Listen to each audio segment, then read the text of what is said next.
అందరికీ నమస్కారం. ఇప్పుడు వృషభ రాశిపై షష్టగ్రహ కూటమి యొక్క ప్రభావం ఏ విధంగా ఉండబోతుందో తెలుసుకుందాం.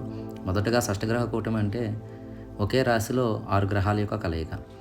రవి, రాహువు, శని, బుధుడు, శుక్రుడు మరియు చంద్రుడు యొక్క కలయిక మీనరాశిలో జరుగుతుంది. అందువలన ఇది షష్టగ్రహ కూటమిగా భావిస్తున్నాం. వృషభ రాశి వారికి లగ్నంలో గురుడు ఉండడం వల్ల ఈ యొక్క దోషం కొంచెం తక్కువగానే ఉంటుంది. దాంతోపాటు లాభస్థానంలో ఈ షష్టగ్రహ కూటమి జరగడం వల్ల అనుకూలత ఎక్కువగా కనిపిస్తుంది. ఆర్థికపరమైన లాభాలు వంటివి రావడానికి అవకాశం ఎక్కువగా ఉంది.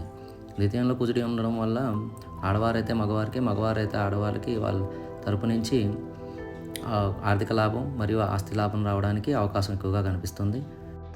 పంచమ స్థానంలో ఉన్న కేతు యొక్క అనుకూలత మెండుగానే కనిపిస్తుంది. దాంతోపాటు ఈ వృషభ రాశి వారికి ఈ 2 నెలల కాల వ్యవధిలో చంద్రుడి యొక్క వ్యాపారాలు బాగా లాభిస్తాయి. ప్రత్యేకించి టెక్స్టైల్ బిజినెస్, పాల వ్యాపారం, బియ్యం వంటి వ్యాపారంలో లావాదేవీలన్నీ అనుకూలంగా ఉంటాయి. దాంతోపాటుగా ఈ శుక్రం యొక్క రాశిని అనుకూలత పొందడానికి అమ్మవారి ఆరాధన ఎక్కువగా చేసుకోవడం, దాంతోపాటు సుబ్రహ్మణ్యాష్టకం చదువుకోవడం వల్ల కుజుడి యొక్క అనుగ్రహం కూడా కలుగుతుంది. శని జపం కూడా చేసుకోవాలి. తద్వారా వృషభ రాశి వాళ్ళు చాలా అనుకూలమైన ఫలితాలను ఈ షష్టగ్రహ కూటమి ద్వారా చూస్తారు.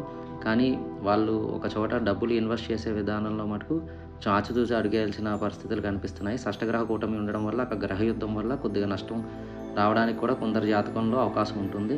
అందుకని మొదటిగా వ్యాపార నిమిత్తం ముందుగా జాతకం చూసుకొని వ్యాపారం మొదలు పెట్టవలసిందిగా సూచన.